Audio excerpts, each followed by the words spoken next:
এটি হচ্ছে সমুদ্রের দানবীয় ক্রেন। একে ডাকাও হয় ক্রেন শিপ বা ফ্লোটিং ক্রেন। সহজ কথায় এটি হলো একটি ভাসমান ক্রেন যা এমন সব বিশাল ও ভারী কাজ করতে পারে যা ডাঙ্গায় থাকা কোনো ক্রেনের পক্ষে করা সম্ভব নয়।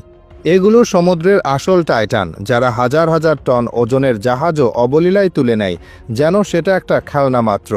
এই ক্রেনগুলোর উচ্চতা অনেক সময় বিশাল টাওয়ারের সমানও হতে পারে।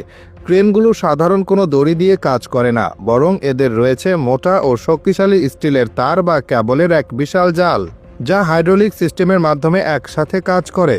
বিশ্বের সবচেয়ে বড় ক্রেন শিপগুলো একসাথে 20,000 টন পর্যন্ত ওজন তুলতে পারে। এই ওজনটা প্রায় 4,000টি পূর্ণবয়স্ক হাতির ওজনের সমান। যখন সমুদ্রের মাঝে কোনো বিশাল কাঠামো তৈরি বা সরানোর প্রয়োজন হয়, তখন এই ইস্পাতের দানবরাই একমাত্র ভরসা। ক্রেন শিপের ব্যবহার অনেক ধরনের বড় বড় প্রকল্পে দেখা যায়। এদের সবচেয়ে গুরুত্বপূর্ণ কাজগুলোর মধ্যে একটি হলো সমুদ্রের উপর সেতু নির্মাণ করা। সেতুর বিশাল আকারের পিলার বা স্প্যানগুলো কারখানায় তৈরি করে জাহাজে করে নিয়ে আসা হয়। এরপর ক্রেন শিপ সেগুলোকে তুলে নিয়ে নিখুঁতভাবে নির্দিষ্ট জায়গায় বসিয়ে দেয়। উত্তাল ঢেউয়ের মাঝেও এরা এমন স্থিরভাবে কাজ করে যে দেখে অবাক হতে হয়। একইভাবে সমুদ্রের গভীরে তেল বা গ্যাস উত্তোলনের জন্য যে বিশাল অয়েল রিগ তৈরি করা হয়, সেগুলোকে ইনস্টল করার দায়িত্বও এই ক্রেন শিপগুলোর। আস্ত একটি অয়েল রিগের প্ল্যাটফর্মকে তুলে সঠিক জায়গায় বসানো এদের কাছে যেন কোনো ব্যাপারই নয়। আজকের দিনে পরিবেশ বান্ধব শক্তির উৎস হিসেবে অফশোর উইন্ড ফার্ম বা সমুদ্রের বুকে বায়ুকলের জনপ্রিয়তা বাড়ছে। এই বিশাল উইন্ড টারবাইনগুলো সমুদ্রের মাঝে স্থাপন করা এক বিরাট চ্যালেঞ্জ, আর এই কঠিন কাজটি সম্ভব করে তোলে ক্রেন শিপ। এরা এক একটি টারবাইনের ব্লেড, টাওয়ার এবং জেনারেটরকে তুলে সমুদ্রের গভীরে নির্দিষ্ট ভিত্তির উপর স্থাপন করে। এছাড়া সমুদ্রে ডুবে যাওয়া বড় বড় জাহাজ বা অন্য কোনো ভারী জিনিস উদ্ধার করার কাজেও এদের জুড়ি নেই।